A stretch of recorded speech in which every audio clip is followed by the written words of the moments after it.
Okay, today we want to kind of build from last week's quotes that we had and the issues that you may have in your country, in your company, maybe in your networks, yeah, or friend circles, to something a little bit more concrete.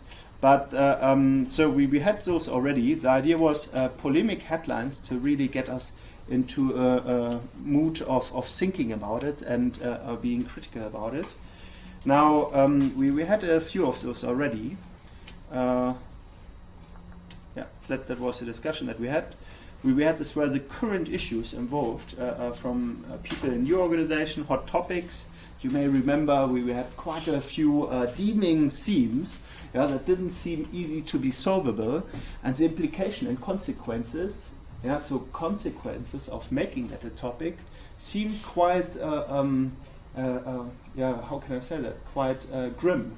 It looked like that may turn certain people off, or that there would be shortages generated with it. Yeah. Did you have any more issues that you may want to add? Or something else that resonated with you? For example, the big profits of Facebook or something like that. Why didn't I buy the shares at the time? Yeah, no, okay, that was not one. Yeah. Okay, well, we go a little bit on. There was as well one that was quite dear to me. This is another big theme, and it's one that comes from a colleague, a French colleague. He presented that on a congress last year, on the World Congress for Project Management, which I attend every year. Last year not so spectacular in Rotterdam, but this year we are in Panama. Yeah, this is where dreams come true. It's yeah, and anyway, the World Congress kind of tries to pick up hot topics in project management, provide kind of at company level as well solutions for particular companies, and address hot topics.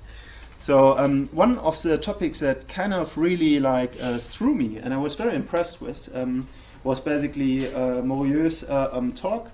And he said that why is productivity so disappointing? So he referred here really to the setting, that productivity is what you are setting as well at the project level.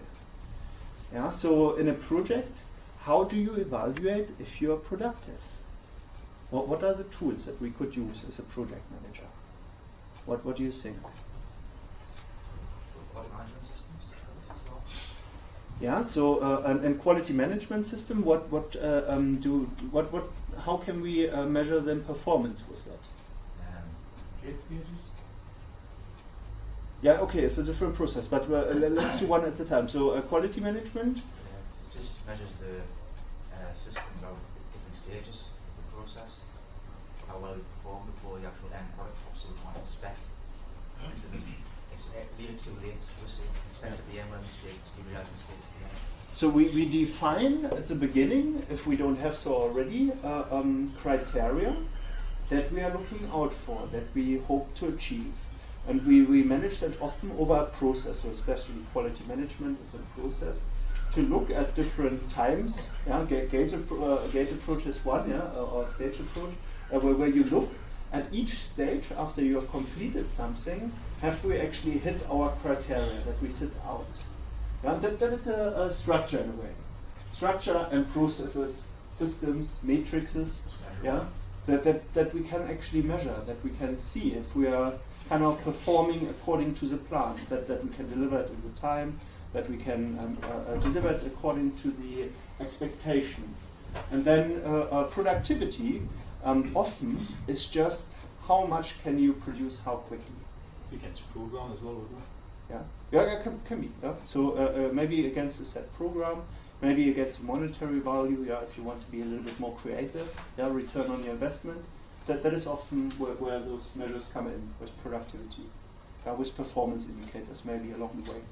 Reducing non-value-added activities, things like that, isn't it? To help reduce, so you're not wasting time.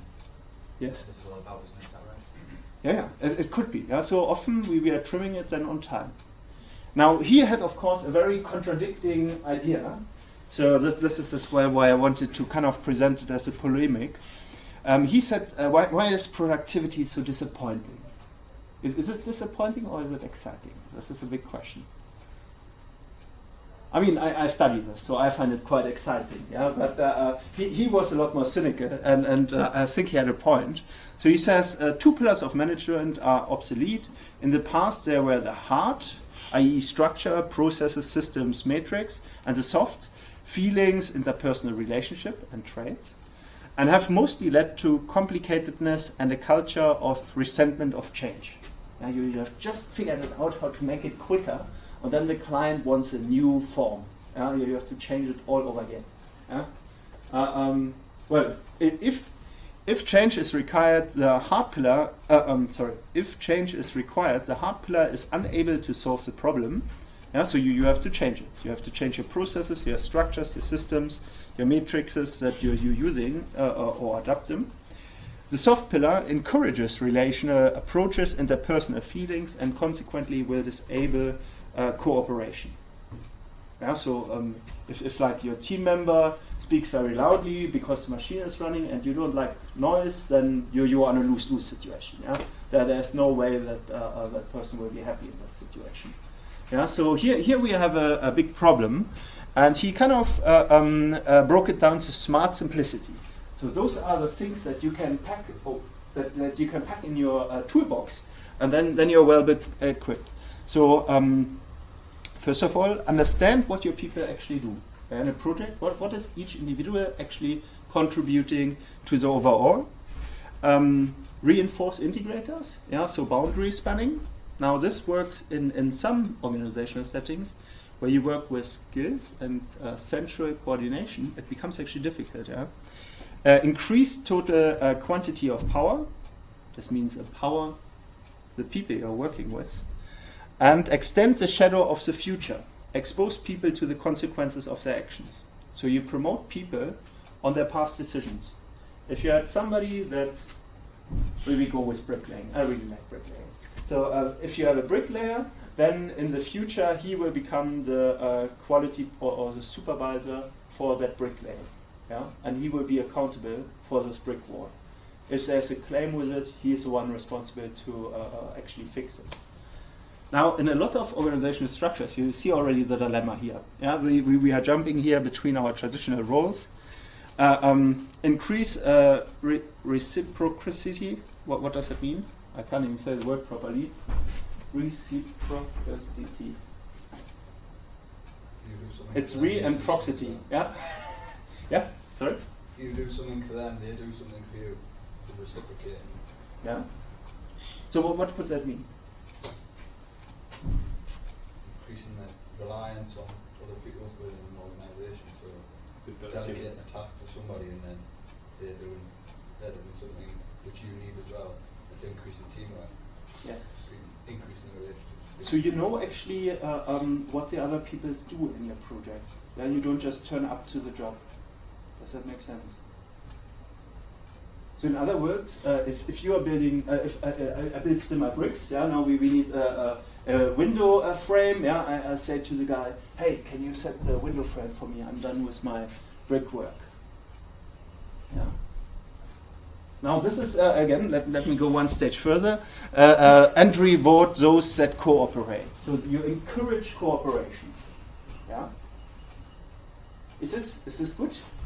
It's in my polemic, like setting the scene. So this is polemic. So is this good or bad? What do you think? Would that work in your company setting? I'm not so sure about rewarding the cooperation. So you don't like one of the points. Which one? Rewarding the is it reward cooperation? You don't like that? I don't think it works too. I used to, but I think I said last week. It makes people greedy and we don't get the same thing again. Oh, I see. So basically they cooperate and they get rewarded. The next time they cooperate again, and then they want a bigger reward. And it also sometimes depends on people that don't necessarily get rewarded as well. You don't get it reduces the productivity of people. Those produces a bias as well, I think. Yeah, but bias towards what? Towards certain people. Depends if you're friends with the manager. Yeah. Okay, but here, what do you think your role as a manager would be? Have a bigger conceptual view of what's going on. It's not reality. I like the comments there. But yeah, here as a manager, you kind of look just where cooperation is working well, and you try to kind of help with the other principles, the people that are not yet in that stage, to improve, yeah, to basically link, and to kind of make them adapt that style. Yeah, so you have to pull some and push others, and you know, you're gonna have to have a few different managing styles in there, because some people will respond by quiet word, and other people will respond by kick up the backside. So it's a bit of a pull and push situation, I think. Yeah. So arguably with this comes more a coaching style of a manager, yeah, that gets everybody kind of in the right interaction mood, and then you are ready to go. But we had here already, you said already this is dreamland, yeah, that would never work. I wouldn't say it would never work, I just think it's, most of the time I don't think it would work, you know, in reality. So where do you see other issues? We had already that people may just that they get frustrated if the rewards are not getting better. Yeah, and there's move on, go elsewhere. So people move so on. People who get to the point there, I think people who aren't rewarded, doing the same level as someone else who was rewarded, they get frustrated. It'll cause friction. Yeah, we've got that at work at the moment where some staff who know they are getting increased results, better performance from students, they want to try and push for a performance-related pay system, because some staff are just easy, like Hammer was saying. And then the staff who aren't getting rewarded, they now start looking to move to other organisations, and that's going to have a detrimental effect on the organisation that they're going to leave. You're going to be left with sort of the dead wood, and the good staff are going to move on. Okay. So quite cynical comment there, yeah, but not cynical, but I suppose you see already kind of the dynamics that in a system like that where you start rewarding, but in that system that you're describing, it's individual performance, isn't it? Yes, speaking from a case study in my organisation, we don't have the finance to raise all the salaries across the whole college. So they are starting to look at possible individual performance related pay. But that is of course the opposite to rewarding those who cooperate. So if you cooperate, so you work together, then you would all get a pay rise. So the whole people that cooperated would get a pay rise. But I think some will just... So you pay should yeah. enough for that, you know? You pay to do a job, you should do it, you shouldn't have to be rewarded on top if it's the only job you paid for. Yeah. Okay, so there are a few settings, but the system could work in your organization. What do you think? Yeah. Okay, I think as regards the last one, I think it introduces a form of bias, and you kind of have, just because you want to cooperate to get a reward, you might contemplate on quality, you might want to contemplate on certain standards, so which I think might not really help, the productivity. Okay, so you are worried that if they cooperate, that the one that just takes over the piece looks away when the quality isn't right because they get rewarded if they just push on. Yeah, interesting one. Yeah, but then it comes because they get promoted then to the next job where they are responsible for that piece of building. That would then backfire. So they would be accountable in the future for that.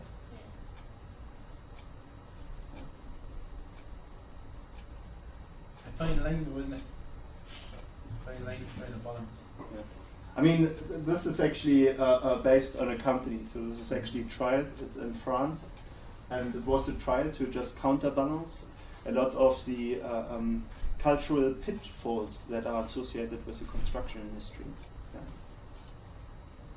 So that is kind of a route that comes from the theory, and I've tried to make it work. And with those simple rules, it kind of works in their company, but it's a small size company. So it's eight people in total, and they work on a unit, as a unit as well. I have to actually look up what they do in construction, but I think they are specialist contractors, so that there maybe is where something about the setting. Yeah? But it's quite thought-provoking. Yeah? And any other thoughts? Do you think that would work in your organizations? I think I'm a bit cynical. The more you give, the more people want. So I see you have to find a balance, don't you? Because you can be understanding to somebody's needs, but then it's tend to take advantage of the fact that you're understanding and play on it. That's the ones that I should do it on. Aye, yeah. The company that I work for, they've kind of half brought upon themselves the culture of rewarding people, obviously when things boom, and then there was a bit of, obviously, once the production industry went down like everything during the recession, and people are still expecting like the rewards that they got in the boom time. And it is getting better now, but it's still everybody wanting more and more and more, whereas it might not be that much productive thing. Yes. Even if things don't training needs when the operatives come to understanding that they can put in for specific training for specific jobs which have normally been done by the same trade all the time. They'll say, I'm not doing that job because I haven't got training. So they play on different situations, and then they get the training, and then they have to do a different job, and they're not doing that until they get the training. So that's what I mean by the more you give, the more people want something. So. Okay, but that sounds already like a transaction-based model, and there you have certain dynamics. So in a way, you would actually disable that probably with two of the factors here, because you have that. The extent to shadow the future, with that you take accountabilities for your roles. But then you have to have as well roles, not tasks. Yeah, so that is the other thing probably. Yeah. So I hope it's a little bit thought-provoking, this example. It really struck me because it was kind of going a little bit against the traditional setting. You have to change though, don't you now, because it's the client's requirements as well, isn't it? The clients are wanting more structure for... Now that was a big question as well from this talk. So understanding what the people do is as well the client in that talk. Actually, if you read the paper, it's as well a TED talk. He has done as well a TED talk recently, and he doesn't really talk about everything that he did in the World Congress, but you will see that what was quite interesting is that he perceives building not to be for clients, but the shapes that we surround ourselves with. So I have a feeling that he has probably an architectural background, so he has like a different scheme in mind. Yeah, maybe that is I don't want to say French thing, but maybe that is like something accounted to his past education. Yeah. So often we have exactly that notion at the project level, accountable to the client. And respectively, we build as well according to the client's requirements, and then we have our legal standards. But here it was even a step further. So there was a plea for shaping spaces for society. So quite philosophically touched, but not nonetheless. So if you're interested in that, great read. I can strongly recommend it. 0.5 works in you see a lot of that in manufacturing now. The which one? The accountability to each other, yeah. To the process where we understand the processes. Yeah. So you just see that in manufacturing nowadays. I suppose you have that as well in a lot of project teams. If you work with a good design teams, for example. Yeah, exactly. Yeah, so you want to make sure if somebody struggles or work piles up on one position, that they can support that staff and do know how to help him or her. Yeah.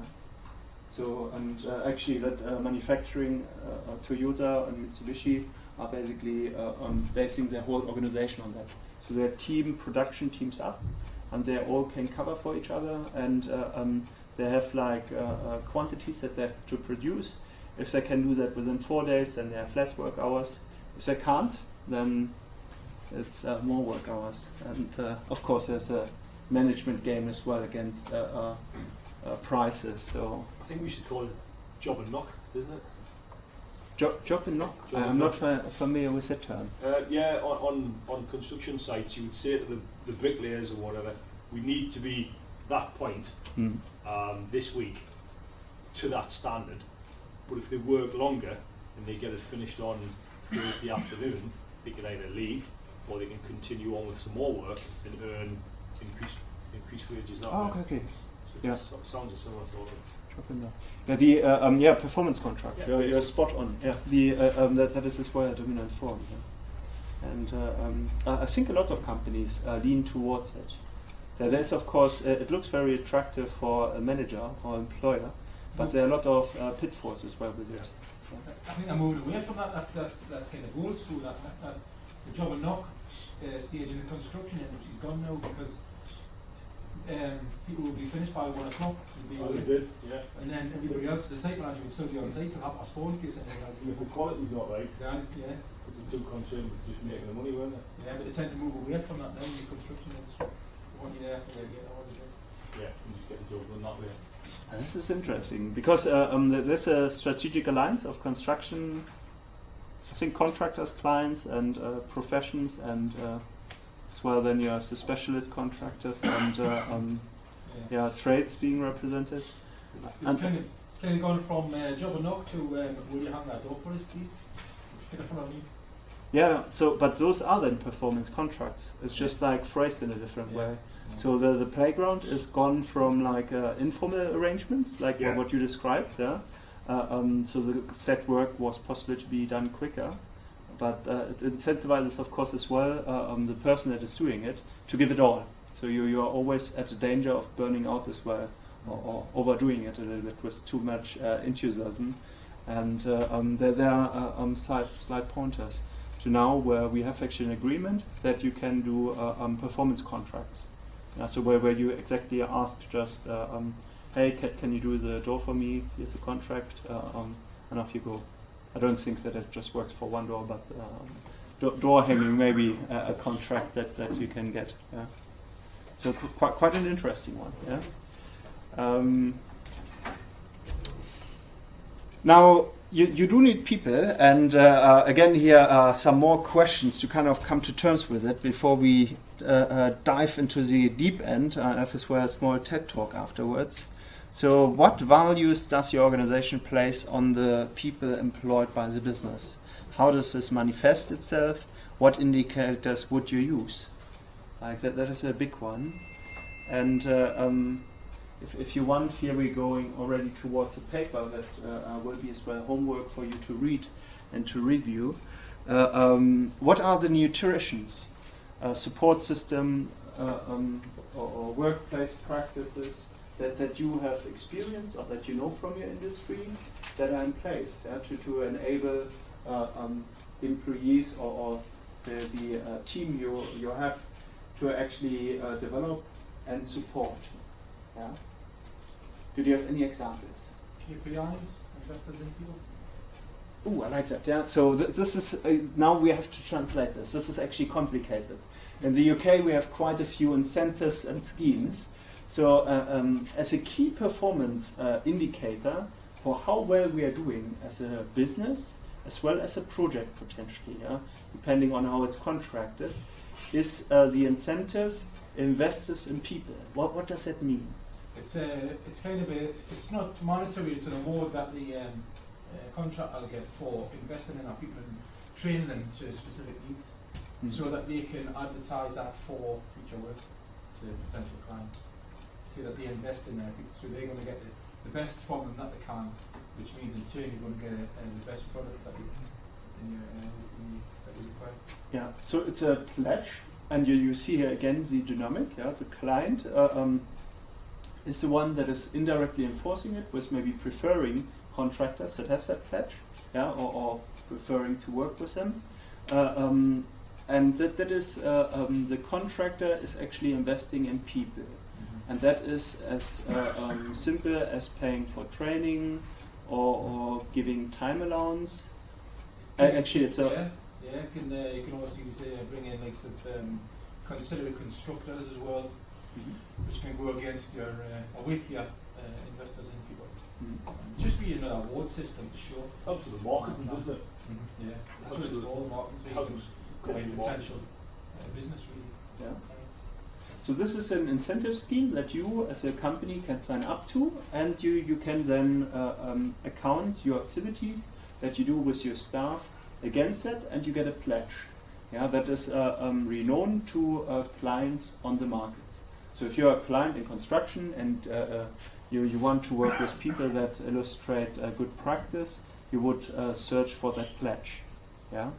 But again, the pledge, does the pledge work well? Investors in people? It does, yeah. It gets you, well, for us it did. It got a lot of work for, like, sort of, when we did the decent standard work for modernisation for properties, for Yeah. local authorities. Brought a lot of work.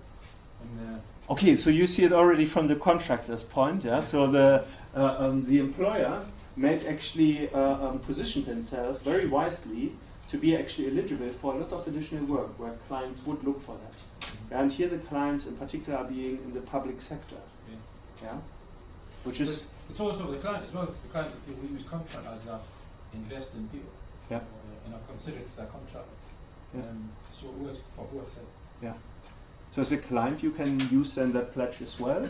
And that house is then, for example, built according to corporate social responsibility and maybe to the region's theme, to signing up to particular training needs and skills needs of the region. Yeah? And there's award systems, and there's an award place actually in Edinburgh, and you get at certain points where you're advertised in the magazine, so that's another thing for the client on the contract. And additional advertisement. So it brings a lot of benefits for the company. But does it work as well for the employees, for the employed people? Sorry. Quite all right. I mean, that's a question for everybody. I think it's in the training maybe, but I don't necessarily think that it improves a massive amount for the Okay. contracts. I think the It's employees, more for advertising. I think the employees would start to feel slightly more valued and part of the company, rather than just maybe being seen as a tool of the company. I think that's important to get. So this is CPD events and being Exactly. recognized for... Training that Phil mentioned, yeah. You know, rather than just you come in, you do your job, you go home. So it's been more integrated into the company and trying to look at that from that point of view. I think, you know, historically staff were seen as just come in, do the job and go home. So I think modern management is possibly considering that they are a valuable asset, or smart management should see the staff as a valuable asset, but not all of them do. Yeah. So there's as well this trend maybe with these incentive schemes to move away from this hard resource view of people and your employees to do a job, but instead building relationships, and considering, I suppose, the development as well of the employees. So CPD events and that investors in people is a scheme that was intended to do so. Other people's activities. Annual appraisals from HR. Yeah. Annual, and how does it work? Annual appraisals? You're meant to agree targets with your manager that you're going to meet over that year, which includes CPD and things like that. Maybe. Okay. So for the training scheme you make to go and do to help the company as well as help yourself. So they're meant to be an agreement on an annual basis, and then it's reviewed at the end of the year. And if you meet these targets in the old days, you used to get a little reward, a rise in salary. Okay. So in a way, it's a again performance indicator, to kind of. Employee thing around the company. It's meant to be individual for the employee to help the company as well. You used to get an appraisal based on how well you performed. But again, it used to cause unrest with employees. Unrest with the employees. Why? Again, it's back to that previous slide about management, isn't it? To make favour one more than another. Okay, so it depended as well a little bit who your line manager or HR manager is, yeah? So it's a good idea again. Well, it's another system that's been there for years. But I don't think now it's so much related in the industry now. You get a pay award now. It's just to meet a target. Okay. So who sets the targets? Well, initially, it comes from the key drivers from the business, and then then you've got to meet. From where I'm from before, you had agreement to say where could you help the company's key drivers in your appraisal. So you give them the idea, and it was more or less empowering the employees to come with the ideas, and then you go to your boss, and then he would agree with you and break it down in stages. That's how it works normally. Yeah, and you have as well that buy-in. Yeah, that's right. Yeah, very good. So that's how it works in the past. It used to work. I don't know because I've been self-employed that long, or how it's changed these days. Our company used to do that. Yeah. Just, you basically set it yourself. like how you met each of the criteria and the companies, what they want and what you could do yourself, and then it was actually if you could gain accreditation in something, you were actually, it was like you were recognised as financial, your salary went up for it. But it was, I don't know, 'cause I've done it in the past, but I think a lot of times, well, it was good for the company because, well, it was good for you because you got obviously financial reward from it. But all it meant was the company could charge out at a higher rate probably, and they could now say, well, he's got that, so it was win-win. So that is they what didn't lose, because if you didn't do it, the company was no worse off than where they were at the start of the year. You were still doing 8 jobs, and if you did do it, they were probably going to put you out at a higher rate anyway in the future. So supporting you as well in your professional career, for example, with accreditation schemes, and would that be all oriented towards your career, or would it be as well health and safety? So since, I mean, for me, it was I was supposed to get accreditation on Autodesk for BIM. Okay. And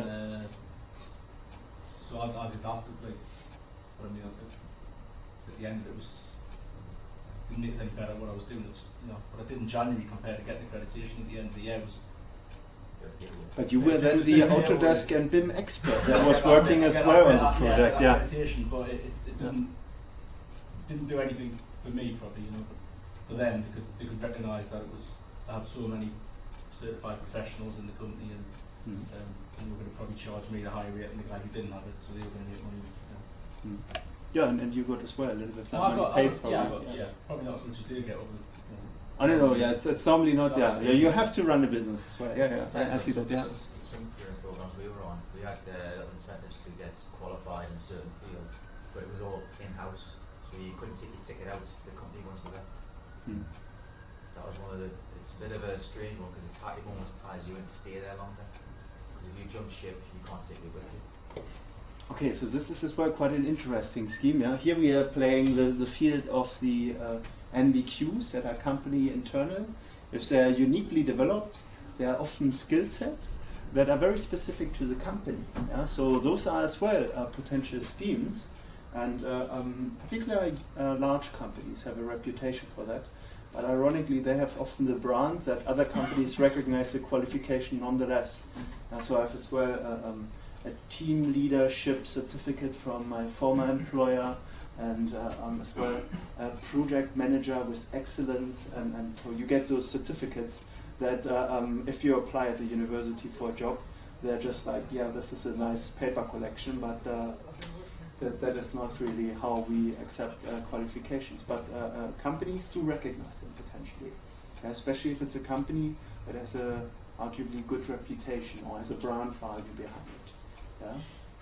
So that is quite interesting. So internal, is that as well succession planning that you could progress and? Just individual. I mean, I'm still back from memory again, manufacturing again, but we used to do a lot of inspection on pipes and what have you, pipeline equipment systems, and magnetic particle inspection, dye pen, and all that sort of things. But they were all internal. They were accepted by the external auditors because it was all part of the quality management system. But you couldn't. It wasn't an authorised ticket to take on to another company. Yeah. You'd have to do the whole training program again with them. Then it was probably not an NVQ accredited. I was just exactly. Okay, I went. Yeah. In-house sort of like in-house training. Yeah. It was accepted by the external auditors for the qualifying. Okay. So we have as well a national vocational qualification framework where employers can write their own qualification standards and they get recognized, but the question is then often about the transferability, because it's often very applied training to a particular manufacturing line or particular role description, which is then again a little bit difficult to transfer potentially. Although I don't really buy into that, but that's a different story. Okay, other examples maybe? How does it manifest? Does your employer or your company care about you? And if yes, values, sorry, not care. Care is not the same. Shares, something like your employees' shares, incentives. Oh wow. Okay, yeah. Some businesses used to do it in the past. So you got basically shares as a Some employees used to get free shares. if you were doing well. X number of years or Yeah. incentive, financial incentive, company and employees. Yeah. Do you have anything in place, or have you come across anything? No, not so much. How do we here at the university? Do you see any indications how you are valued as student? Critical looks? No. Immediate feedback. Immediate feedback.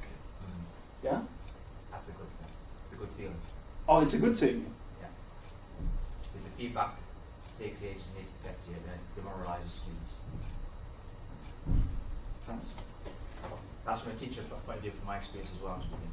I know students feed on feedback straight away and thrive more and more excel at that happening from a personal point of view. Yeah, and it's not just feedback. You want to have constructive one where you can build on as well. You're spot on there. So this is maybe as well a powerful thing for even in projects as well. Yeah, I just wanted to say, even in projects, if you're working with somebody and they haven't done it well, it does help, of course, the individual as well in the build-up and working in a team. If you have a way of communicating or showing how you can work better together. Yeah. Okay, we have a look at the nutritions. Yeah. Support systems, we had already a few. With the shares, this was quite popular in the 80s and 90s, but has sadly been dropped, which is really a pity. But okay, let's... the next question is really, how do you create a culture that people want to belong to? And what I'm curious about, what would be things that would attract you to a company to work for? What would it be potentially? What would you like to have? So I take here everything. Good salary. The what? A good salary. Good salary, yeah, good pay. I go with that. Yeah. Yeah. Oh, wait a minute. Is this good salary, or do you want to have like a large amount of money at the end of the month on the account? Because salary and you could as well go there into schemes like pension and. It's I suppose the add-ons, isn't it, as well? And you go to the whole package. Should we say? Okay, then whatever else. Okay, I volunteered this, but I don't know. Depends on what you do. Okay. So now we have a few. So high pay at the end of the month in the account. Well, what would be high? Everybody's different. Needs, isn't it? Isn't it? Everybody's different. So in the UK, well, what would we need roughly to be on the high side? I'd say 45, 50 probably class as a high salary. 45, and this is before tax or after tax? Before tax. Oh, okay. So 45 to 50 before tax? Not a month. Per year. This is per year, I think. 250. 250. Depends Okay. on the business, doesn't it? Yeah. So, Yeah, we built here your organization. If you had the construction, you said the guy on site, compared to the guy who's the project manager in the office, he'll have that would be that. I mean, that's more of a director's wage, 250 grand a year. Well, there was 2 dentists that were making $250,000 a year. You want to talk to them? What you're getting at though is that's the wrong driver. Maybe I don't know I yet. think. Yeah. So okay. So we had pay. We had as well a package. But let's unfold that. What would it do for you? Security. Pension scheme. Or work that you like? Works that you like. Yeah, yeah. So what would? Yeah. And how would you recognize that? You have to try it. Okay. Try it. Yeah. You have to try it. Prestigious projects that the company would be working on, or might have history of working on. Yeah, also. Yeah. Okay. When your alarm clock goes off, you jump out of bed. You The don't go possibility of on growing or developing work. inside the company also. So the question, even if the alarm clock goes off, or you just wake up and it's like, yeah, finally project. Yeah. So Not that far. okay, that was too far. Oh, okay. But yeah. You've got to enjoy what you're doing. I think it's what it is. It can be a long day, can't it? If you don't, if you're putting something in a box or doing that all day long, Yeah. I think it goes back to, from a personal experience, I've been paid a higher salary before in a previous position, but I hated the job. So I went to another job, which was half the salary, and I loved it. It just depends on your needs at the time. So you've got to have, it's a balance to the fact that salary, it's a balance of what lifestyle you are living, and also what type of job you want to do. Yeah. So here we have a few very important ones. Work balance. Yeah. Oh, very good. I like that a lot. So needs, yeah, and it has to be kind of creational. You have to like it, which is. And also the possibility of developing and growing inside the company, not stay in the same level, but you know. Okay, so succession, yeah, that, Yeah, that you yeah. can grow in the Milestones that company. you can achieve, and then you grow. Yeah. So does it have to be within the company, or are you happy? It could be inside the company, but even outside the company, it's experience that you grow day by day. Not like we was talking that not to do the same work day by day, but challenging with other your colleagues maybe, having some kind of possibility of seminars for upgrading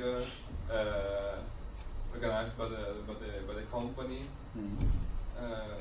Yeah. So maybe as well something like so first of all, company recognition. You can grow in your company, but maybe even transferable. Yeah. So professional recognition, that you can go from one company to work on a prestigious project to maybe And also another company. upgrading courses to keep updated year by year, organized by the company, supported by the company also. Yeah. It's like having your own hierarchy of needs, isn't it? Yeah. Where you want to get to your, whatever it is, self. So- life, being happy and content in yourself. Mhm. But from a work point of view, I think what he's saying here, security, the money comes into it, but it can be, as Andrew said, it can be a short-term motivator. Instead of just, unless you're working Wall Street and you're chasing the dollar all the time. And I think I've done a bit of both. I've been self-employed where you've been absolutely 24/7, 360 days a year, and it's just you're earning the good money, but you're not happy at all. And then you change, and your balance comes into play. I think you've got to see both sides of it, haven't you? I was going to say, going back to Adam, what I said before, the training side is a good thing, because I left the company because they wouldn't progress my training any further. They would have stagnated my growth, so I left and I went to another company. So we're going to support that. But we Not have to be stuck, but grow. Yeah, but we have even identified here some courses. Yeah, so as you had a key word here, it's the individual needs. So the answers here would be very individual. Yeah, so it's maybe different for everybody in a slight way, but the work-life balance is a big theme. Yeah, it depends really what you identify yourself with. Some people do jobs that they see as well as a hobby, and it can then become quite involving, where you said as well that if you do that, and it's not hobby is a bad word, but they may really like what they do in the work, and then it can be still very bad because it forms you in a particular way. So you will be then as well more that job than anything else. And the work-life balance is of course bringing you back to the connection as well to your society, friends, and maybe normal environment. Otherwise, it's quite easy to drift out of that. Which imbalances your life, and then you're back at basic needs, building social relationships and things like that. I think that's was a recent survey. I can't remember the survey was done, but I think it was somewhere about employees being asked if they didn't get a pay rise. I thought, what would they have want more? Something else or a pay rise? I think something 25 to 30% was working from home was the answer. The balance of working from home and working at the office. That's what I want to speak to you about later. What Andrew said there, I'm looking at, because we can't get a pay rise at the moment. So I don't want to diverse, but my title's along the lines of re-engaging and motivating a disengaged workforce. So I need to speak to you about that, but it's just what can we give the staff to lift them up, but without money. So it's that type of thing. It's very interesting. So we have the different elements, of course, and the traditional theorems behind that, and we will cover them as well. The motivation theorems go along the line of Maslow, where you look at the hierarchy of needs, And why it's standardized, and there is one hierarchy that is projected to work for everyone. We do know from empirical research that that is not true. So you kind of have to figure as well out where yourself on that hierarchy. So what's proposed maybe as a basic layer may actually not be a basic layer for you. And the idea with shaping more motivation or creating a motivating environment, and the strongest and most powerful platform is creating the right culture, and creating a culture you want to belong to. So the idea here really being the cultural onion is the classical model, and we have a look at that in a second. So I want to actually progress a little bit with this, but if you have thoughts, sorry, I should really advertise that my DL technician has basically already told me off. He watched my video and he said, Robert, you're not promoting the discussion forum. So we have as well to all these questions, if you have ideas that resonate from this session, feel free to post them as well on our discussion forum, because they're distance learners and me as well. So I'm as well happy to kind of extend the debate on the discussion platform. Do you know what I'm referring to? It's on the ELP. It's a Facebook group or LinkedIn, but it all goes basically on the same platform. So for me, it all appears on my Facebook group, but for you, it may appear then on the LinkedIn. Yeah. So if you write your ideas down there, you will still see answers as well from other students. So they're basically 30 other students that sit somewhere remotely that do this here as well. Yeah. And they normally post as well their ideas to this. Yeah. So if you have something like that, just type it, and then you will get a response from me, hopefully. But that's all linked, I hope. Yeah. So if it doesn't work, write me an email. Then I've missed something. Yeah. Then it's not yet working for you. But the culture is a very big thing, because here we agree as well to certain set values and what we are actually striving towards. And that can be quite powerful. Another way of looking at it was, of course, organizational happiness. And here we come as well to the suggested reading that will be homework for you. Yeah, I advertise the paper in a second. It's Organisational Happiness from Nicolini. He wrote a detailed paper about that. And the big question was really to measure, instead of productivity, your organizational performance, your team, your project, and how happy everybody is to be part of the project. Can you imagine that? Is this a good indicator? Is happiness a good indicator? Yeah? I think it's again personal. Some people are more self-motivated, some people aren't. Yeah. It depends on motivations, everyone's different. So how does it relate to the happiness? I don't understand this. Just it depends on people's needs. Again, go back to in a manufacturing plant, people doing this on an operation line. Some people might enjoy doing that, switching off, just doing that on a 12-hour shift. Some people might hate that rush. Personally, I disliked it. So it depends on what you're at, what the person is. Some are self-motivated, some aren't. Some are happy staying where they are, where some want better promote themselves and get higher, get to a higher level. Good examples. Yeah. I was trying to think what the culture of where I work now is. I couldn't really figure it out, to be honest, until somebody mentioned individual needs. And I suppose where I work now is kind of catered for not older people, but older people, where younger, you want to make money. But where I am now, the pay is less, the workload's less, the holidays are more, and the packages are good. So I suppose that caters for people who have done the role and want to slow down a little bit. If you know what I mean. Interesting, yeah. So it's catered for experience, but people who are a little bit older.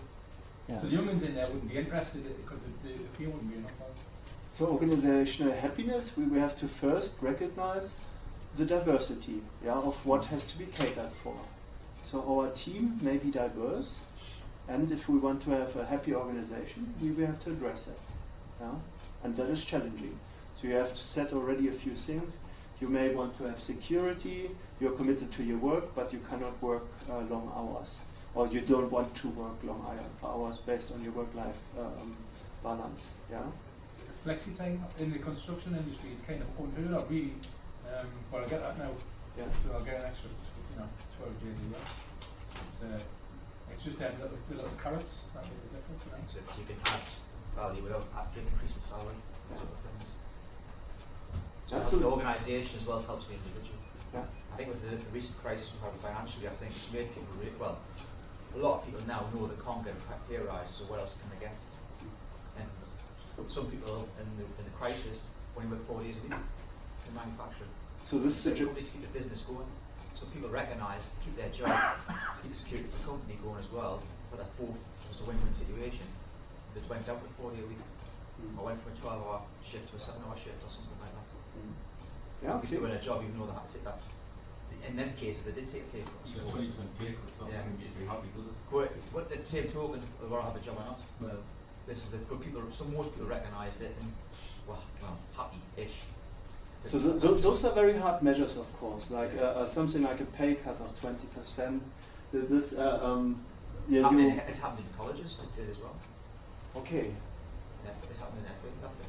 company where I was at, that was the option. There was an option going down 4 day a week. There was 20% pay cut, and they made the decision to actually make redundancies and keep everyone and to keep everyone else's salary as it was, based on the fact that they said that dropping everyone, the levels would have just dropped so much. At least you took people out. There was a drop in, they're gone. But then they made the announcement and said, look, we made the cut, we're all right. Carry on as usual, sort of thing. That kind of worked. So there's another hidden thing. Organizational happiness is as well keeping the order books full, so that you can employ everybody. Yeah. So that's another hidden dimension. Yeah, it happened in the gas industry, that didn't it? Back in the 90s, late 90s, when it went down again back then. A lot of organisations were putting bids in for projects at a slight loss to keep the business keep the skill set there going. So we have to reskill people up again. Is happiness the right word? Yeah, it's quite ambiguous. Happiness is not a scientific word. Yeah, so to give you a few more indicators, there is a science of happiness, which originates really in psychology. And that is like a very individual science. You look basically at how the individual is affected from maybe dynamics around them, but the unit that you measure is the individual. And organizational happiness, with a few topics that we have, you don't really thrive in an environment where you could be fired any day. So you will be in a slight stress situation all the time. We can measure that actually. And there's another interesting thing with the pay. We do know as well, once in the UK it's £55,000. Once you have that as a household, so this is not per person, once you have that as a household, your happiness is hardly affected by more money. So that is maybe an interesting thing to recognize. But up to that level, it does affect your happiness, because you will be compromised on the services that you kind of want for a family. Yeah, so there are costs basically associated with that. But otherwise, happiness is very difficult to account for actually as a project manager. Yeah? Well, what would you maybe associate with organizational happiness?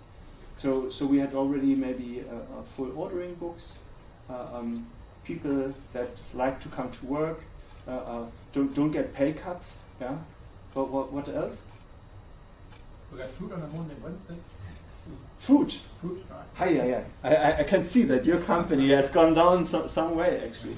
So food on a Monday and Wednesday. Is this like a shared lunch or shared breakfast? Yeah, it just goes in the kitchen, everybody goes and get what they want every Monday and every Wednesday. Fitness instructors come in at lunchtime when anybody wants to do any training. Is it a nursing home, this? They have a group of, I don't know what they're called now, kind of health workers, if anybody wants to speak to them about any issues they have. It does actually sound worse than what it is. Somebody does something a bit like you were saying, but it's not that bad. Yeah. Well, it must be good because you've got staff sort of talking positively about it. So it must be a reasonably good organisation. They don't have a high turnover of staff. The job I'm after, but they transfer, you're never going to leave. So I might eventually have to move on. So, I like that already. Succession in your mind was already associated with him leaving or being away. Yeah, full stop. Yeah, staff turnover is an indicator, isn't it? It is.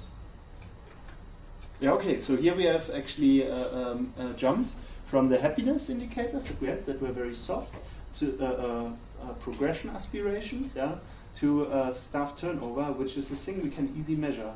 But we actually compromise here a lot as well. You can leave the company, yeah, because you see this opportunity, they have developed you, and you go with happiness from that company to another company where you hope to have the same happiness, yeah, because it is your progression stage. Or there's as well the point where it doesn't work for you in the company anymore, yeah, where you are not willing to you use the screw top idea there, but where you have a repetitive job that you really don't like and you have reached a level where it doesn't work for you anymore. So that is both inclusive in the turnover. Employees doing the same repetitive job every day and they've got a better idea and don't get listened to. That's another thing, another indicator. If they've got an idea how to improve and management don't listen, that can affect things. So Okay, yeah. Now we business improvement. Yeah. So how you are as well impacting on the business and how your operations as well. For yourself, kind of. company, you're not happy about how it's meant to be done. You've got a better idea, and it's proven it would work. It would work both ways, and it might increase productivity as well for the business. Yeah, it's where you've got to get like sort of the management style is like an autocratic style or whatever, where you're taking good ideas to them, and then they're still running with their own ideas that they've always done without changing, and that will build frustration and resentment, and then you think, I've got good ideas, I'm not getting listened to, right, I'm going to move. So not accountable to the consultation or improvement suggestions, yeah. That kind of is well. Yeah, they're not either open to change or they're not reacting to change when there's you know proven that these things could work. Yeah, absolutely. So this is particularly toxic. Yeah, you have a manager that may encourage like feedback for improvement, and then finally you have built up the courage and you tell them that this is not working that well. We could maybe improve it this way or in another way, but this needs addressing, and then not being heard, yeah, or not seeing that goes anywhere. That is of course creating even a worse scenario. That is probably even more making it a toxic environment, yeah, where you don't really feel addressed. Other ideas? Organizational happiness? Trust in certain areas. I suppose where I work now is a lot of trust. It wouldn't work when I used to work on site. Oh, so you still have that separation between the Definitely, construction side and... I was in an association now. But we do newer than retirement homes. There's a lot of trust in where I work now. I'm kind of managing my own time, so I don't have to tell anybody where I am or what I'm doing. They don't have to turn up in the office, so I just work the way through the week. Whereas you couldn't do that on site, because if you approach the site manager, you've got a snagging list for properties. You can't guarantee that they're going to be done, so you have to go and check yourself 9 times out of 10 and after. I don't really understand what the difference is. I don't know why. So maybe we come in for different reasons. Do all your employees or colleagues turn up because they really like the job? Are they happy to do it? I can give you as well the opposite example. When I was 18, with a group of friends of mine that used to row with, we took a contract on to refurbish a 180 years old rowing club in Berlin. And we basically stripped all the wood out. Some were carpenters, some were apprentices. I was an intern. I needed 52 weeks of site experience for my engineering degree at the time. And I thought that would be a good way of making some money and at the same time gaining the experience and being with friends. And we could still train for rowing, so it was a win-win situation for me on all accounts. And we took the contract on. There were no time restriction except it had to be done before winter. And we did it pretty much from spring until beginning of autumn, so we finished as well early. And we just came to site roughly around normally 7. In Germany we start quite early, I don't know why. But 7 in the morning, and then we would potter on. And I was one internship, or I did a practica, was a term to be contract specific there. And there were two other guys that did the same like me. So we would be trained on stuff that we could kind of practice on the old wood that we ripped out, and then we would practice it under guidance or it was kind of work shadowing from one of the guys that were in the trades basically. And in Germany we have as well a master, so a master tradesperson that overlooked the site.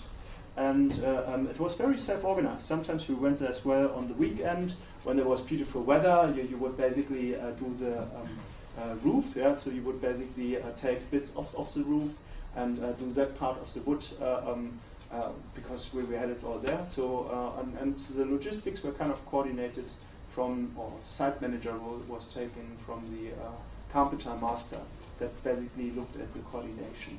And in general, we were all quite self-motivated. So it came even to the point that the weekends, when there was nice weather, we couldn't imagine anything better than being at the boats houses as well at the river. So it's quite nice, to be there and just do a little bit woodwork, and then sit there and just enjoy the view and enjoy as well barbecue at the lake. So this was a dream in the summer setting. Having said all that, I was paid very little.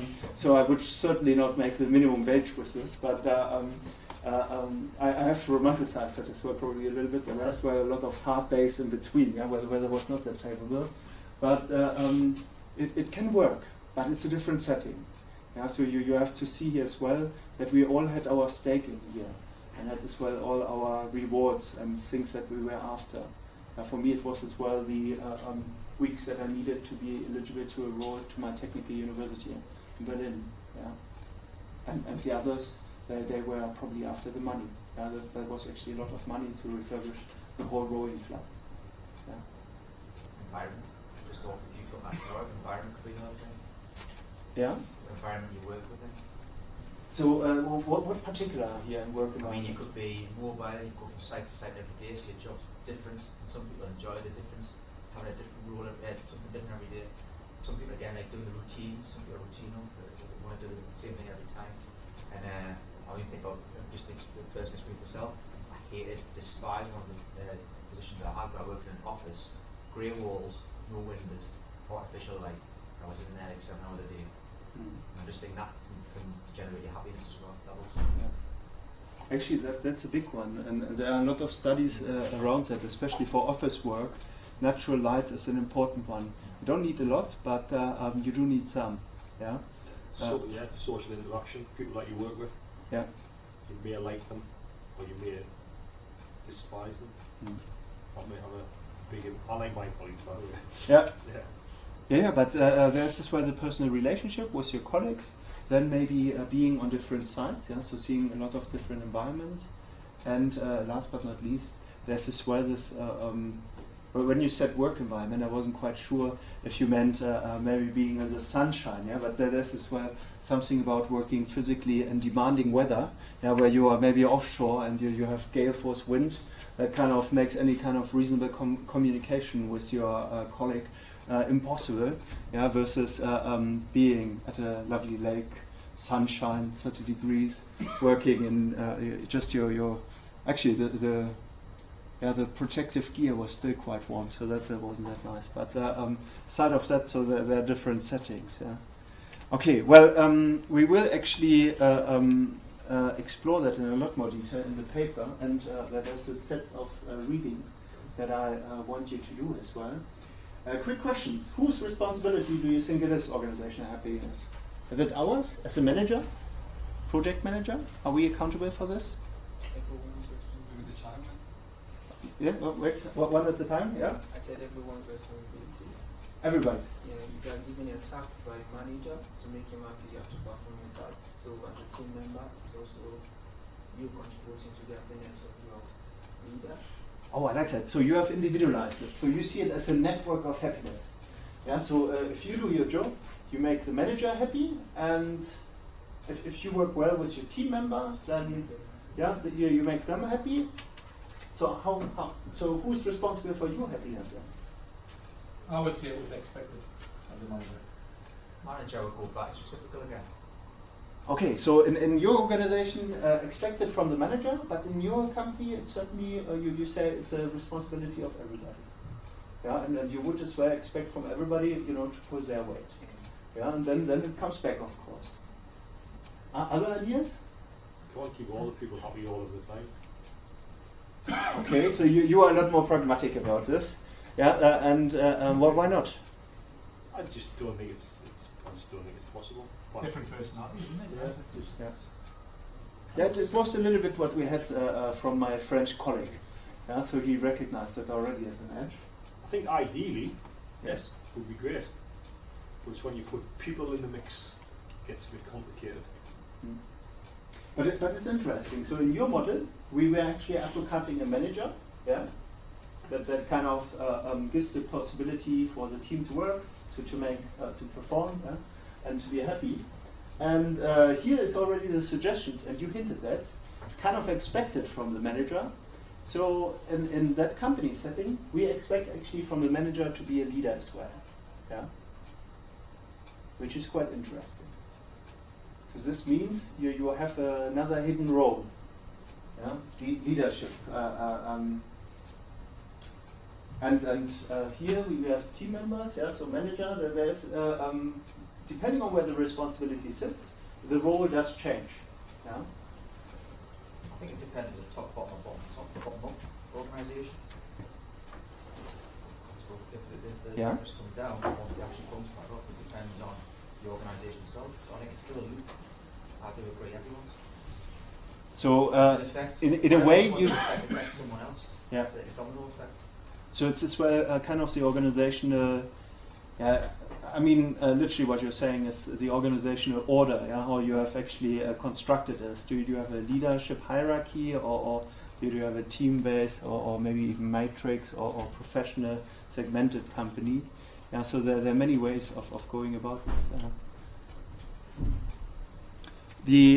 Well, with this, just to basically, happiness is important, so the idea was really to look at triggers. Yeah, is a clear disk important for you?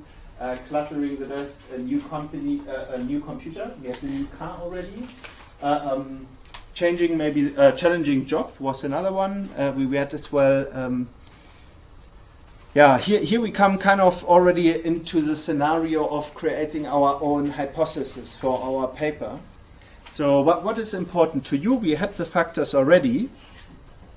And I encourage you to basically extend this a little bit. So come up with your own list of happiness factors. Again, you can share those on the discussion group if you want feedback. Actually, you don't have to use a Facebook group necessarily. You can email it as well to me. I'm as well happy to give you feedback to this. And the idea being to create kind of a theory, yeah, of happiness criteria that you could use to investigate if your team is happy as a project manager. Yeah? We are striving towards a happy organization. KPIs of happiness. Pardon? KPIs of happiness. Keep the eyes. KPIs of happiness. Like Yeah, KPIs of happiness. Yeah, you're spot on. Yeah, could be something like that. Yeah, so that you want to work there and everybody is happy. So how can we do that? Well, first of all, the question was, of course, is it important? What would your recipe be? So write the criteria down, develop your theory, and then afterwards read the paper that I suggest later. But there are as well more cynical comments. So just to give you a little bit an insight of what may come towards you, as I've worked as well in a lot of companies where it was perceived that the manager is really more responsible for keeping everybody busy instead of happy. Yeah? So my first job, this is still something that I'm not particularly proud of. Well, it was a job. I worked at the time as a windsurf instructor and surf instructor, believe it or not. There was a very interesting dynamic. So I had as well groups of, if you want, people that wanted to learn surfing or could already surf and wanted to improve.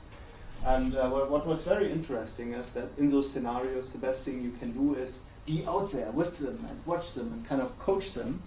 But our boss didn't think so. He thought we have too much fun. Yeah, so he actually subscribed to job shouldn't be too happy. Yeah? So you shouldn't smile. It's not about making you happy. But again, that is quite a grim statement. So quick thoughts. What are we about in management?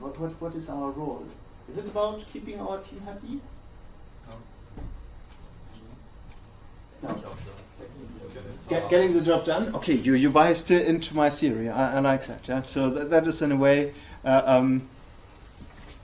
getting the things done. Okay, let's go back and have a quick look at the secret to better work. And I have to warn you that this is again quite confrontational. I hope it works. Oh, and the tone, the sound may be loud.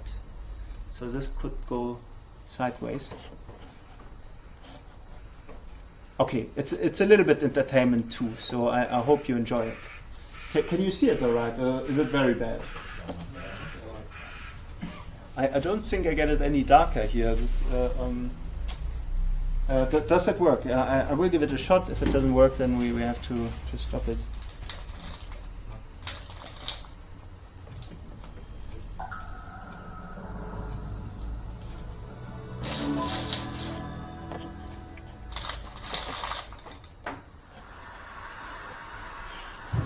When I was 7 years old and my sister was just 5 years old, we were playing on top of a bunk bed. I was 2 years older than my sister at the time.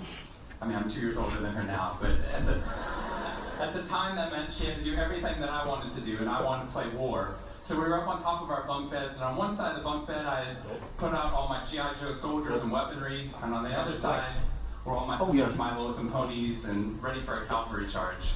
There are differing accounts of what actually happened that afternoon, but since my sister is not here with us today, let me tell you the true story. Which is my sister is a little bit on the clumsy side, and somehow, without any help or push from her older brother at all, suddenly Amy disappeared off the top of the bunk bed and landed with this crash on the floor.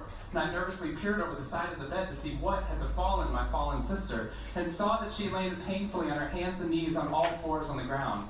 I was nervous because my parents had charged me with making sure that my sister and I played as safely and as quietly as possible. And seeing as how I had accidentally broken Amy's arm just 1 week before,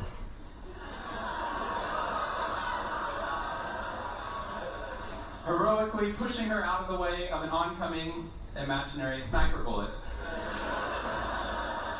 for which I have yet to be thanked. I was trying as hard as I could.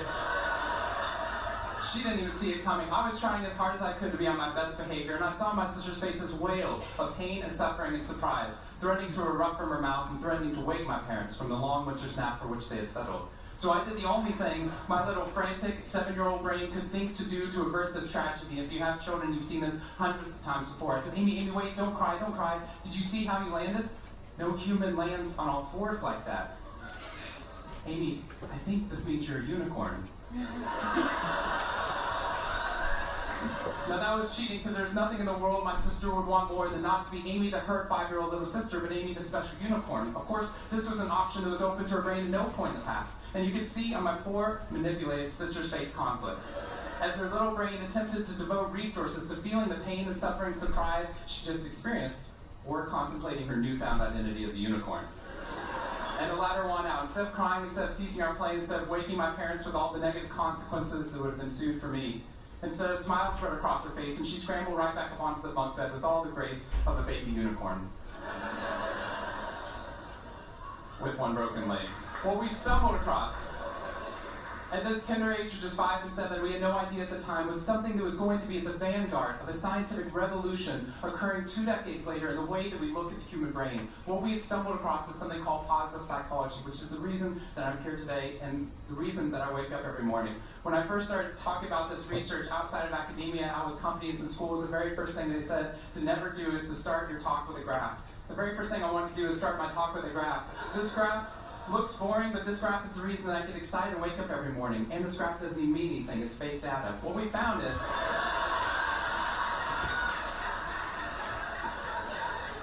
if I got this data back sitting you here in the room, I would be thrilled, because there's very clearly a trend that's going on there, and that means that I can get published, which is all that really matters. The fact that there's one weird red dot that's up above the curve, there's one weird in the room, you know who you are, I saw you earlier. That's no problem. That's no problem, as most of you know, because I can just delete that dot. I can delete that dot because that's clearly a measurement error, and we know that's a measurement error because it's messing up my data. So one of the very first things we teach people in economics and statistics and business and psychology courses is how, in a statistically valid way, do we eliminate the weirdos? How do we eliminate the outliers? So that we can find the line of best fit, which is fantastic if I'm trying to find out how many Advil the average person should be taking, too. But if I'm interested in potential, if I'm interested in your potential, or for happiness, or productivity, or energy, or creativity, what we're doing is we're creating the cult of the average with science. If I ask a question like, how fast can a child learn how to read in a classroom? Scientists change the answer to, how fast does the average child learn how to read in that classroom? And then we tailor the class right towards the average. Now, if you fall below the average on this curve, then psychologists get thrilled, because that means you're either depressed, or you have disorder, or hopefully both. We're hoping for both, because our business model is that if you come into a therapy session with one problem, we want to make sure you leave knowing you have 10. So you'll keep coming back over and over again. We'll go back into your childhood if necessary, but eventually what we want to do is to make you normal again. But normal is merely average. And what I posit, and what positive psychology posits, is that if we study what is merely average, we will remain merely average. That instead of deleting those positive outliers, what I intentionally do is come into a population like this one and says, why?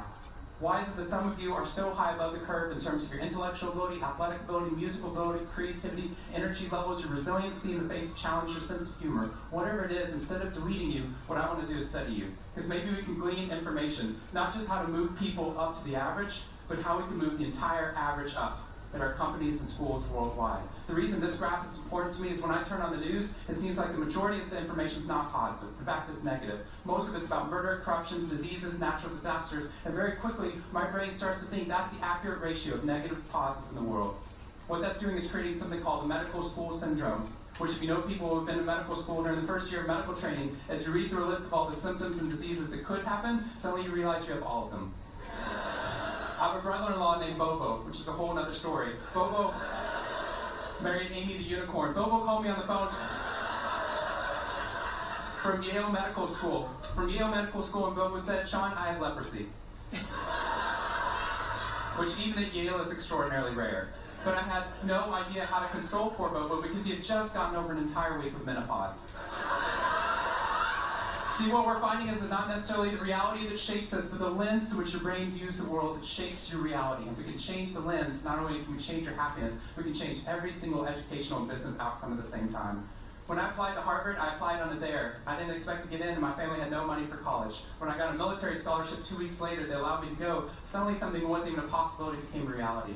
When I went there, I assumed everyone else would see it as a privilege as well, that they'd be excited to be there. Even if you're in a classroom full of people smarter than you, you'd be happy just to be in that classroom, which is what I felt. But what I found there is while some people experienced that, when I graduated after my 4 years and then spent the next 8 years living in the dorms with the students, Harvard asked me to, wasn't that guy. But what happened,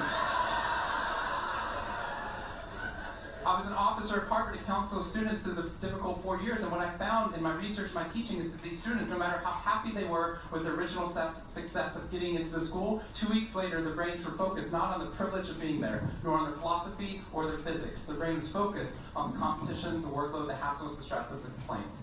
When I first went in there, I walked into the freshman dining hall, which is where my friends from Waco, Texas, which is where I grew up. I know some of you have heard of it. When they come to visit me, they look around, they say, this freshman dining hall looks like something out of Hogwarts from the movie Harry Potter, which it does. This is Hogwarts from the movie Harry Potter, and that's Harvard. When they see this, they say, Sean, why do you waste your time studying happiness at Harvard? Seriously, what does a Harvard student possibly have to be unhappy about? Embedded within that question is the key to understanding the science of happiness. Because what that question assumes is that our external world is predictive of our happiness levels. When in reality, if I know everything about your external world, I can only predict 10% of your long-term happiness.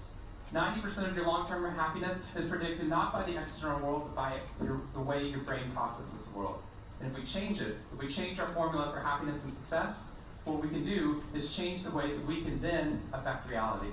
What we found is that only 25% of job successes are predicted by IQ. 75% of job successes are predicted by your optimism levels, your social support, and your ability to see stress as a challenge instead of as a threat. I talked to a boarding school up in New England, probably the most prestigious boarding school, and they said, we already know that. So every year, instead of just teaching our students, we also have a wellness week, and we're so excited. Monday night, we have the world's leading expert coming in to speak about adolescent depression. Tuesday night is school violence and bullying. Wednesday night is eating disorders. Thursday night is illicit drug use. And Friday night, we're trying to decide between risky sex or happiness. I said that's most people's Friday nights.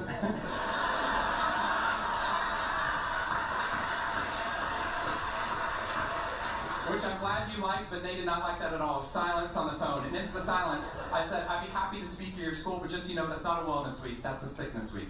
What you've done is you've outlined all the negative things that can happen, but not talked about the positive. The absence of disease is not health. Here's how we get to health. We need to reverse the formula for happiness and success. In the past 3 years, I've traveled to 45 different countries, working with schools and companies in the midst of an economic downturn. And what I found is that most companies and schools follow a formula for success, which is this. If I work harder, I'll be more successful. And if I'm more successful, then I'll be happier.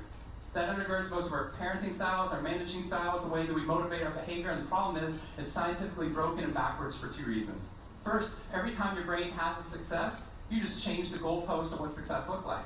You got good grades, now you have to get better grades. You got into good school, now you have to get a better school. You got a good job, now you have to get a better job. You hit your sales target, we're going to change your sales target. And if happiness is on the opposite side of success, your brain never gets there. What we've done is we've pushed happiness over the cognitive horizon as a society. And that's because we think we have to be successful, then we'll be happier. But the real problem is our brains work in the opposite order. If you can raise somebody's level of positivity in the present, then their brain experiences what we now call a happiness advantage, which is your brain at positive performs significantly better than it does at negative neutral stress. Your intelligence rises, your creativity rises, your energy levels rise. In fact, what we found is that every single business outcome improves. Your brain at positive is 31% more productive than your brain at negative neutral or stress. You're 37% better at sales. Doctors are 19% faster, more accurate at coming up with the correct diagnosis when positive instead of negative neutral or stress, which means we can reverse the formula. If we can find a way of becoming positive in the present, then our brains work even more successfully as we're able to work harder, faster, and more intelligently. What we need to be able to do is reverse this formula so we can start to see what our brains are actually capable of. Because dopamine, which floods into your system when you're positive, has 2 functions. Not only does it make you happier, it turns on all the learning centers in your brain, allowing you to adapt to the world in a different way. We found that there are ways you can train your brain to be able to become more positive. In just a 2-minute span of time, done for 21 days in a row, we can actually rewire your brain, allowing your brain to actually work more optimistically and more successfully. We've done these things in research now in every single company that I've worked with, getting them to write down 3 new things that they're grateful for 21 days in a row, 3 new things each day. And at the end of it, their brain starts to retain a pattern of scanning the world not for the negative, but for the positive first. Journaling about one positive experience you've had over the past 24 hours allows your brain to relive it. Exercise teaches your brain your behavior matters. We find that meditation allows your brain to get over the cultural ADHD that we've been creating by trying to do multiple tasks at once. It allows our brains to focus on the task at hand. And finally, random acts of kindness or conscious acts of kindness. We get people, when they open up their inbox, to write one positive email, praising or thanking somebody in their social support network. And by doing these activities, and by training your brain, just like we train our bodies, what we found is we can reverse the formula for happiness and success, and in doing so, not only create ripples of positivity, but create a real revolution. Thank you very much.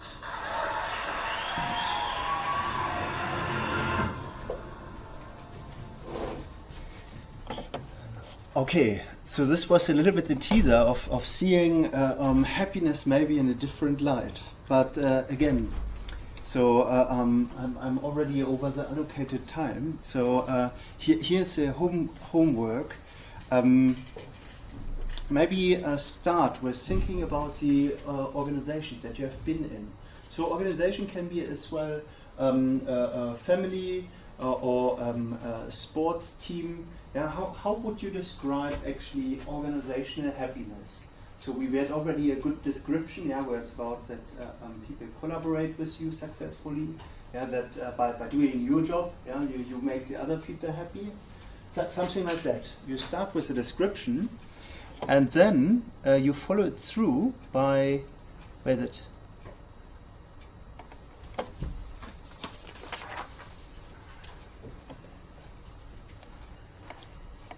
From the description, create a list of factors Yeah, so first you have the description, so you have probably random factors, and then you order them in terms of importance. How important are they to you? Yeah? And then you have the beginning of a conceptual framework. But we come to that next week. Yeah, so that is the active homework. We want to start as well developing a good understanding for how to do a literature search and realize how we can identify the right articles that we need. And for that, I want you to read actually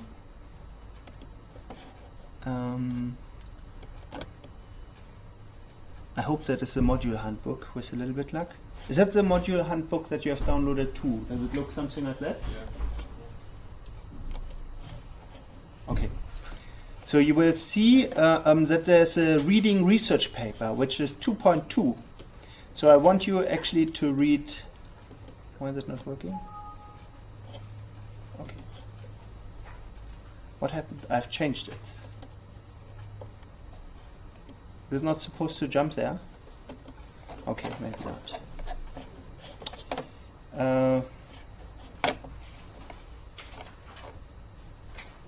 So here you have as well kind of in a format where it's more inviting to fill it out yourself. So you have that student handbook on your ELP. Yeah, you can download it. Has everybody found the link to this? Or is somebody still looking or unsure where to find it? Yeah, good. You are the hero for everybody. There are probably a few more that haven't found it yet. So you basically go on your on the ELP. Can you find that from your student mynorthumbria.com ac.uk? Yeah. Okay. Well, the alternative is as well somewhere at the bottom, I hope. And it isn't. Okay. Ha. Okay, we do it via. So I'm staff, not a student, unfortunately. Hence, I don't have that luxury of the direct hub. But so if you have mynorthumbria, you can go on it, and then you're looking for e-learning portal. Just go up a bit more. At the top. Oh, Blackboard e-learning. So that's one, and it's supposed to just open for you, whilst I have to log in.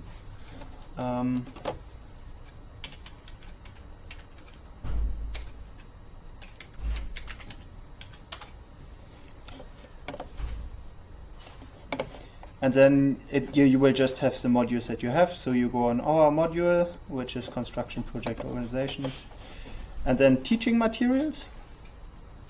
And then you have this funky new web page. And hey, where is it gone? It's module home, I think. It's here?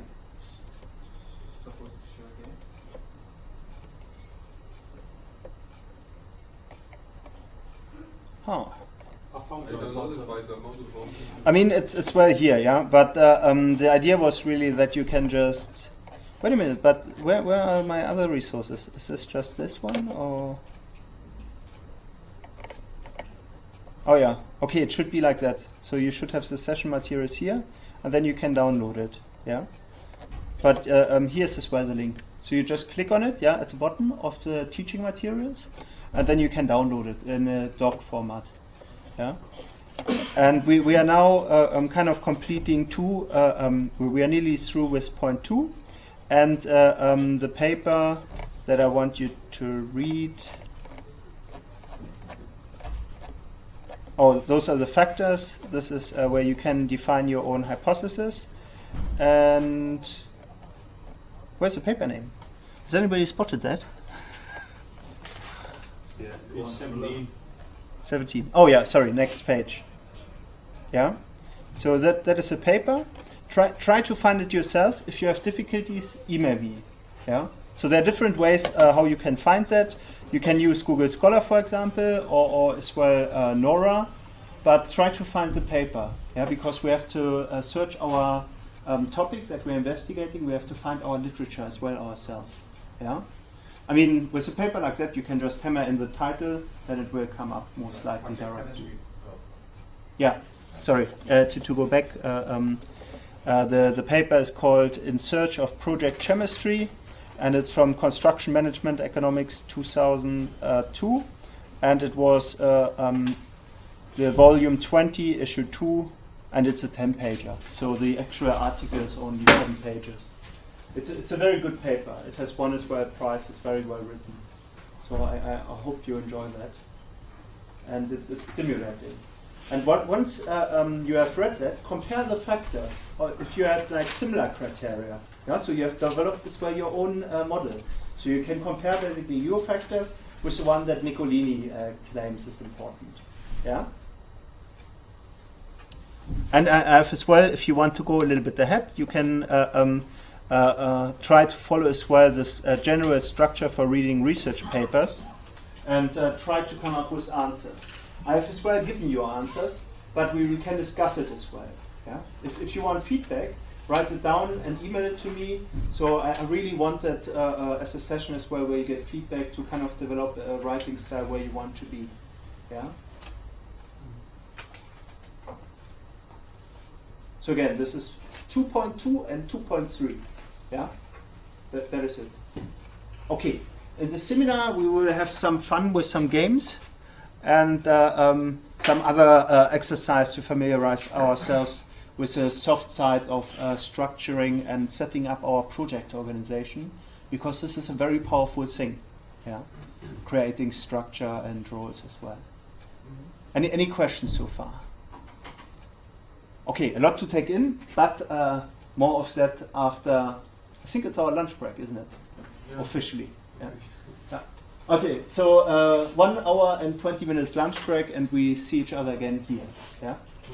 Okay, super.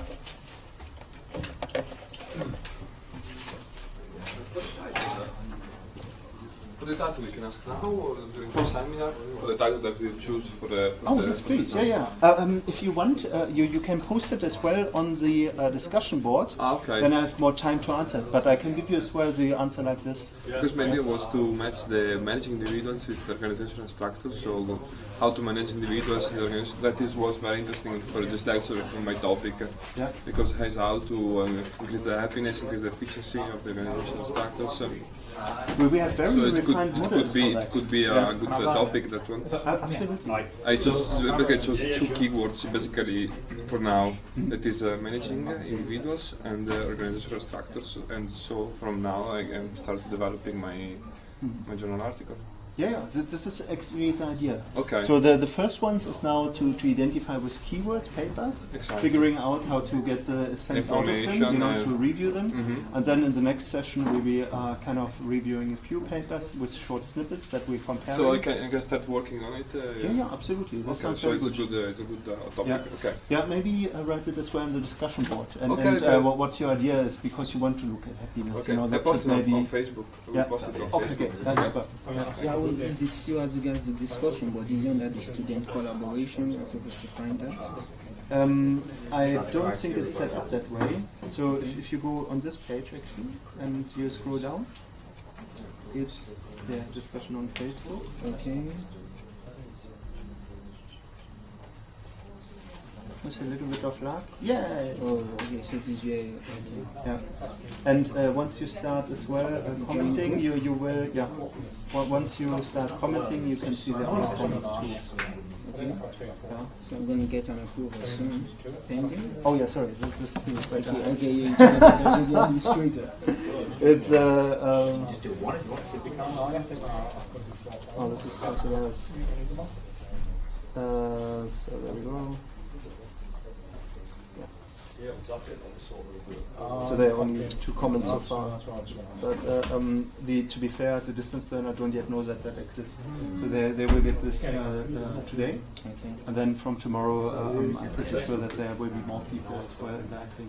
But if you have ideas as well, we go quite quickly through all the topics and questions, and we don't really start kind of reading the literature, the academic concepts behind it yet. So this starts kind of this week.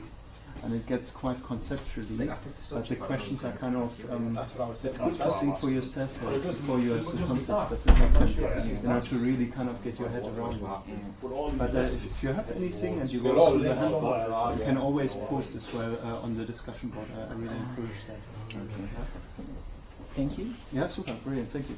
Robert, can I look a quick look at this? Yes. In fact, I'm not sure yeah, but if I choose to do something like characteristics of project management, would that suit that? Could I do that? Yeah, we look at that actually next session. We look at the competences of the characteristics of the project manager, project team, the project education of organization. Right. So, yeah. The coursework title, yeah, with the module learning. I'm not sure this Oh, I see. kind of matches what I've chosen. Now, because we're writing a journal together, you may focus, you show basically your skill and focusing in on one of the topics. So I don't expect you to answer the learning outcomes in paper, because you will review as well the papers. So in general, you will repeatedly basically deal with the topics. Does that make sense? So you have a peer review and then you have the journal as well. So if I was to choose the characteristics of the project management, how many of the following keywords whatever you need to have a decent topic. Right. So at the moment it may be just a very rough title. You know, you don't even look at the keywords. Right. And you then start exploring. You know, we have a lot of questions, and at the moment it's still with a lot of basically we have no sound conceptual framework. So this week we're kind of starting to look at concepts. With Nicolini's paper, he did a conceptual framework, you will describe yourself, with kind of the homework. And then the following week you will see there are more and more journals where we are working with concepts, but we have as well detailed keywords, where you basically have a look at how to... I went to Google Scholar and just looked at keywords. Yeah, super. That's some ideas, so yeah. Yeah, oh super, you have it already, brilliant. Oh, have you done it already? I took some notes. Nice. No, you don't have to. It's, this is fine too. Yeah. If you prefer handwriting, then this is certainly as well. you know what? Just like I say, this is new. So the direction I was wanting to head. Before I did too much research, I didn't want you to go, no, that's wrong. You can use So- all these. Yeah, but it's your paper. Yeah, the that's will fine. not be wrong. So what I was looking at is this sort of working title: re-engaging and motivating a disengaged workforce, not financially. And then I was sort of mind mapping. I would look at the theories behind motivation, then the organisation itself, moving on to the differences between leadership and management, the reasons for poor motivation, any strengths, weaknesses, that type of thing. I'm not sure on that. I'm then going to produce a questionnaire to ask the staff to get their feedback, and then from that feedback produce some proposals, Recommendations, I guess, that can be taken forward. to take it up to my senior management, and then a summary and conclusion.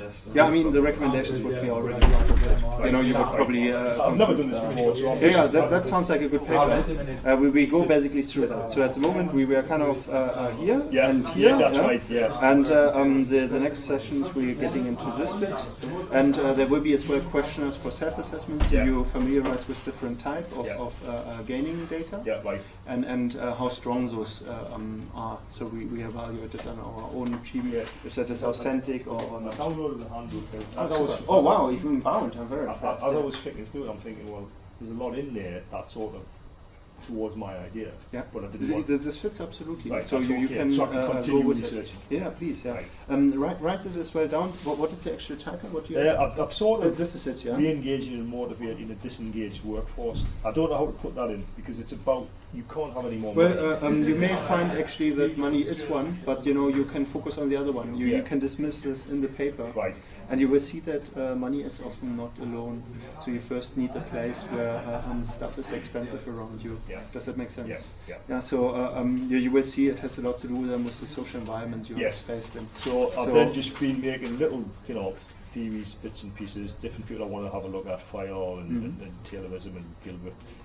Then different sort of Hawthorne studies on Mayo and behavioural management, Birdsburg and the hygiene factors, motivation to work. Yeah. You don't cover too much there. You know, you may want to really focus to make it meaningful to your organization. Right. Yeah. But as a starting point, this is very good. This is already kind of literature review that you may write for your paper. Never done it before, so you don't know what level to be.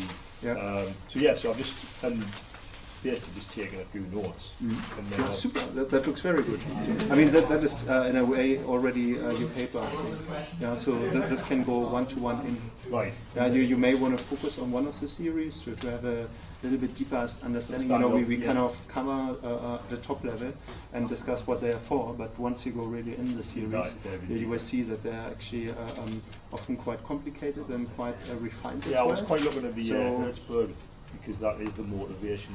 You know, the hygiene factors and stuff like that. And then, so would you need to see then a bit of an overview of the other ones? We come to that next session, but in a way what you have here is already sufficient. You tick already the books there. Right. The next point would be really to identify journal articles and filtering out the essential data, because they are always written as well as a narrative, and that is in a way the reading exercise we are trying to do here. Right. Because what I didn't want to do is do 2 or 3 weeks.